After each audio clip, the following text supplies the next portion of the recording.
전 세계 대도시의 쥐 개체 수가 크게 늘고 있습니다. 근데 지금 우리가 약간의 사람들이 길에서 쥐를 봤다 하는 이걸 가지고 과연 쥐가 늘었느냐, 그거는 그렇게 쉽게 판단하면 안 될 것 같아요. 교수님, 요즘 서울에 쥐가 많이 나온다고 하는데 혹시 중세시대 때 페스트 같이 그런 걸 염려해야 하는 상황일까요? 그 정도일지는 잘 모르겠는데 저는 아직 시내에 걸어 다니다가 길바닥에 쥐가 툭툭 튀어나오는 걸 아직은 직접 경험하지는 못했어요. 근데 사실은 한 몇 년 전에 되게 흥미로운 논문이 나온 적이 있거든요.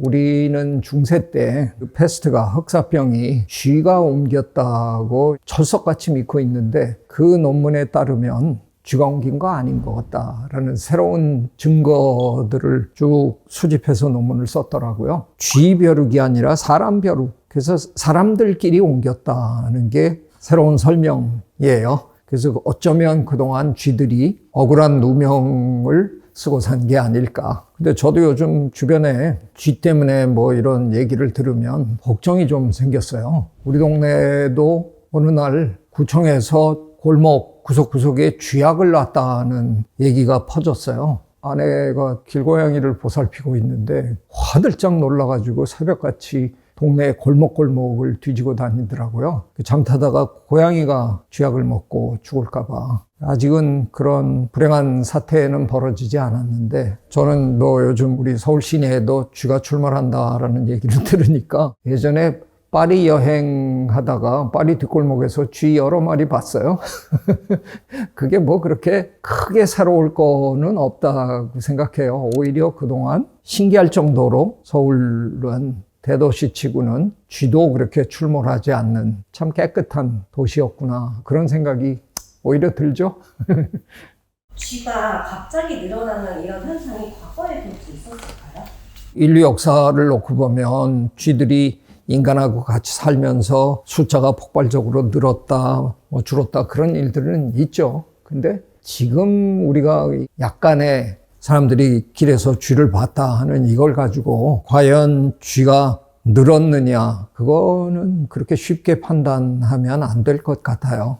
저는 오히려 늘었다기보다는 우리 눈에 많이 띈다, 그 정도로 지금은 판단하고 싶어요. 쥐는 축축하고 뭐 이런 곳에 사는 동물이라고 생각하지만 쥐도 아마 뽀송뽀송하고 깨끗하고 이런 데를 보나마나 좋아할 겁니다. 근데 그런 곳들은 노출이 너무 돼 있으니까 숨다 보니까 어둡고 침침한 그런 곳에 사는 동물로 우리가 생각하지만 쥐가 그런 데를 좋아해서 거기 사는 건 분명히 아닐 거예요. 이번 여름에 비가 참 자주 많이 왔잖아요. 쥐들이 어쩌면 지하 공간이 너무 축축해지는 바람에 지상으로 이렇게 올라온 게 아닐까, 그 생각 하나 들고요. 또 하나는 우리가 코로나를 겪으면서 배달 습관이 굉장히 늘었잖아요. 뭐 웬만한 거 지금 다 배달해서 쓰고 있는데 그중에서도 특히 음식 배달이 굉장히 많이 늘었잖아요. 플라스틱 용기로 뭐 이래가지고 비교적 노출이 좀 덜 되는 편이지만 그렇게 깨끗하게 씻어서 내놓는 상황이 아니다 보니까 어쩌면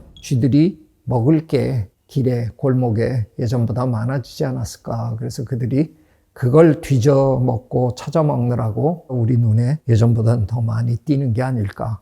저는 일단은 그렇게 보고 싶어요. 쥐가 그렇게 갑자기 숫자가 폭발적으로 늘어서 우리 눈에 더 많이 띄는 것보다는 그들의 생활 환경의 변화 때문에 우리랑 더 가까이 나타나는 그런 현상들이 좀 보이는 게 아닐까. 일단은 그렇게 한번 추측해 보고 싶습니다. 제가 보스턴에 한 10년 살았는데요. 보스턴에는 보스턴 공항, 로건 에어포트라 그러는데 로건 에어포트로 가려면 보스턴 시내에서는 지하 터널을 통해서 가야 되거든요. 근데 보스턴이 커지다 보니까 어느 순간부터 그 지하 터널이 병목이 되는 거예요. 그래서 보스턴시에서 터널을 하나 더 뚫기로 했습니다. 지하 터널을 하나 더 만들기로. 자, 이제 두 번째 터널을 만들자. 그래갖고 뭐 의회 뭐 이런 데 다 통과되는 어느 시점에 갑자기 어느 날 보스턴 글로브에 큰 기사가 났어요. 그게 뭐냐 하면 보스턴 지하에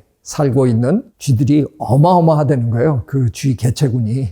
근데 그게 어차피 이제 터널을 만들려면 그걸 뭐 지상에서 갑자기 쑥 들어가는 게 아니라 보스턴 지하 공간하고 이렇게 열리게 돼 있을 거라는 거죠. 그거를 여는 순간 그 엄청나게 많은 쥐들이 한꺼번에 보스턴 시내로 몰려 나올 텐데 감당하기 어려울 거다. SF 영화에서나 볼 수 있는 그런 장면이잖아요. 상상해 보면. 이게 뭐 보스턴 시민들의 한동안 그 화제였어요. 밥 먹으면서도 얘기하고 길에서도 얘기하고. 실제로 그 쥐들이 지하에서 지상으로 막 튀어 올라오지 못하게끔 굉장히 여러 마금 장치를 해가면서 공사를 했다 그러더라고요. 그러곤 저는 미시간 대학에 교수를 하다가 94년도에 서울대 교수가 돼서 돌아왔는데, 그러던 어느 날 서울시가 청계천을 뜯어내겠다고 하더라고요. 그래서 자문을 구하길래 이제 자문도 해드렸고, 그런데 그 자문하는 과정에서 제가 이제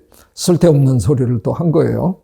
보스턴에 이런 일이 있었다. 청계천을 뜯었을 때 그 밑에 살고 있는 그 쥐들이 한꺼번에 서울 시내로 튀어나오면 그거 자칫하면 감당할 수 없는 일이 될 거다. 경고성 조언을 이제 한 거예요. 나중에 제가 그래서 그랬는지는 뭐 그건 저는 모르지만 실제로 탐사단이 들어갔답니다.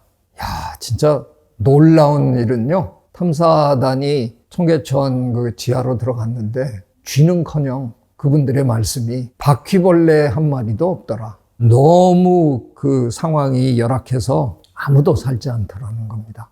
정말 그 안이 그냥 황량했대요. 아무것도 생명이 거의 존재하지 않는 것 같은 그런 곳이었다고 그러더라고요. 쥐는 어디에나 있어요.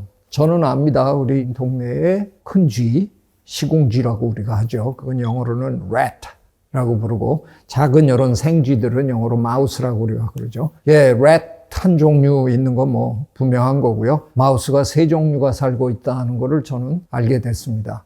누구 덕에? 우리 집 고양이들 덕에. 예, 자고 있는데 뭐가 찌직찌직찌직 소리가 나는 거예요. 그래서 일어나 보니까 예, 생쥐 한 마리를 잡아가지고 와갖고, 그래서 할 수 없이 이제 그 생쥐를 또 해갖고 바깥에 내보냈고, 저희 집에 고양이들 덕택에 생쥐가 적어도 3종 이상 살고 있구나. 그러니까 그들은 늘 우리와 함께 살고 있어요. 다만 이렇게 우리 눈에 늘 띄는 게 아닌 것 뿐이죠. 사실 실험실에서는 되게 모델 동물로도 많이 쓰이고 익숙한 동물인데 왜 유독 도심에만 나타나면 혐오의 대상이 되는 걸까요? 뭐 아무래도 쥐과 동물, 우리가 이제 설치류라고 부르는 동물들이 워낙 숫자도 많고 우리랑 비교적 가까운, 어떻게 보면 공간을 공유하고 살다 보니까 그들이 보유하고 있는 여러 박테리아나 바이러스들 때문에 우리가 질병을 얻을 확률이 언제나 존재하는 거죠. 신경 쓰이죠. 적어도 우리 대한민국의 서울과 같이 위생이 잘 관리되는 이런 도시면 매일같이 그거 걱정하고 사는 건 아니잖아요. 우리보다 소득 수준이 좀 낮은 나라들의 도시에 가면 음식점에 이렇게 앉아서 밥 먹고 있는데 쥐가 슉 지나가요. 막 발밑으로. 공간을 그냥 대놓고 서로 공유하는 차원에서는 그런 데서 그런 전염병이 발발할 가능성이 높은 거죠. 걱정은 우리가 늘 해야 되는 문제임에는 틀림없습니다. 제가 학생들을 데리고 수업 시간에 산행을 이렇게 하는 과정에서 어떤 학생이 재밌는 얘기를 한 적이 있었어요. 쥐가 한 마리 나타난 거예요. 쥐가 나타났어요. 그래서 그냥 막 따라가서 너무 좋아하는 모습을 보니까 그 옆에 있는 학생이 집에 나타나면 화들짝 놀랄 텐데 여기선 되게 반갑네. 그런 얘기를 하는 거예요. 맞아요. 그러니까 사실은 그들이 사는 공간에서 만약에 우리가 만난다 그러면 우리가 그렇게 징그러워하는 쥐도 참 예쁘거든요. 근데 이제 많은 분들은 교육을 받기를 쥐는 더럽고 병원균 옮기는 그런 존재로 교육을 받아서 끔찍해하죠. 징그러워하고. 근데 사실 또 생각해 보세요. 사람들은 미키마우스를 너무너무 좋아하잖아요. 쥐인데. 그렇게까지 놀라고 그럴 필요는 저는 사실 없다고 생각해요. 저는 쥐에 대한 여러 추억이 많은 사람인데요. 오늘날 이렇게 자연을 연구하는 사람이 되는 그 배경에도 저는 서울대학교 대학원 시절에 쥐를 매일 20마리씩 죽였거든요. 있었거든요. 쥐의 난자를 가지고 교수님이 실험을 하셔야 돼서 저는 그 쥐의 난자를 확보해 가지고 인큐베이터 안에다가 배양을 시키는 그 일을 매일같이 해야 돼요. 그래서 저는 진짜 1년 한 몇 개월 동안 단 하루도 쉬지 못했어요. 그러던 어느 날 아차 하는 순간에 이 한 마리를 놓쳤어요. 그놈이 책상 밑으로 들어가고 하루 종일 그놈 잡으려고 그랬는데 요게 안 잡히더라고요. 못 잡았어요. 그 다음날 이제 점심 도시락을 까먹고 있는데 그놈이 나오더라고요. 근데 얘는 어떻게 할 방법이 없는 거예요. 사육실로 돌려보낼 수도 없고 이미 스케줄이 다 망가진 거니까. 그렇다고 얘를 관악산에 풀어줄 것도 아니고, 왜냐하면 얘는 야생에서 크는 아이가 아니니까 죽여서 버려야 되는 거죠. 그래서 죽이려고 테이블에 이렇게 했는데 제가 벌벌벌벌 떨더라고요. 그러니까 제 선배 형이 옆에 있다가 내가 할게. 그래서 이제 그 형한테 그 생쥐를 주고 이게 감정이 잘 추스려지지 않아가지고 밖으로 나갔어요. 그래서 관악산 이제 산길을 좀 이렇게 걷는데 못하겠더라고요. 나 이제 더 이상 이 짓은 못하겠다. 그때 결심을 했어요. 생물을 죽이지 않고 연구하는 생물학은 없을까? 보니까 그게 생태학이더라고요. 그냥 생물들이 그들 스스로 살아가는 모습을 관찰하는 학문, 생태, 사는 모습, 사는 꼬라지라는 뜻이잖아요. 그래서 그냥 진로를 포기하고 야생에서 살아가는 생물들을 관찰하는 연구를 하는 학자가 되겠다라고 결심을 하고 미국 유학을 갔습니다. 저한테는 그 한 마리를 죽이지 못했던 그 느낌이 굉장히 생생하게 살아남아 있거든요. 그래서 야생에서 쥐들을 만나도 소중한 생명이라는 생각을 늘 하고 있고, 저는 그런 말씀을 드리고 싶네요. 골목에서 쥐 한 마리를 봤다. 그게 뭐 그렇게 세상 끝날 일이에요. 그들도 나름대로 살아가는 거고요. 어떤 의미에서는 좋게 생각하면 우리가 사는 이 도시라는 공간에도 야생에서 사는 동물들도 살아갈 수 있는 약간의 여유 공간이 생겼나 보다. 그렇게 생각해 줘도 되지 않을까? 위생 차원에서 관리해야 되는 건 이해합니다. 그런데 마치 세상이 끝난 것처럼, 큰일 난 것처럼 호들갑을 떨 문제는 저는 아니라고 생각하고요. 주변에 음식물 쓰레기 같은 거 정리정돈만 하시면 그들은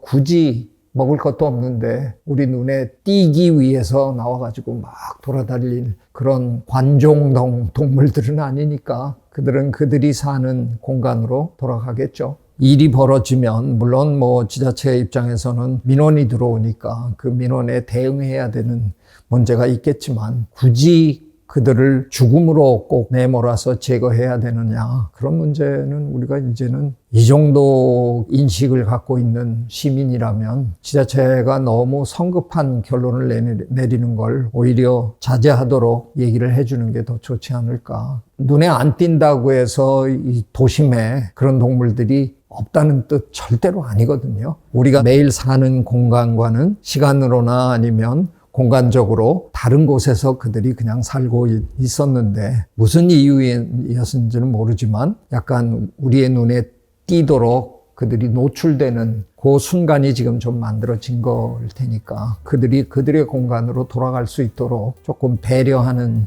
그런 마음을 갖는 건 어떨까 저는 한번 생각해 봅니다. 실생활에서는 조금 마음의 여유를 갖고 그들도 살아갈 수 있는 공간을 허락하는 마음의 여유를 좀 가지면 좋겠다, 그런 생각합니다. 고맙습니다. 구독, 좋아요, I love you.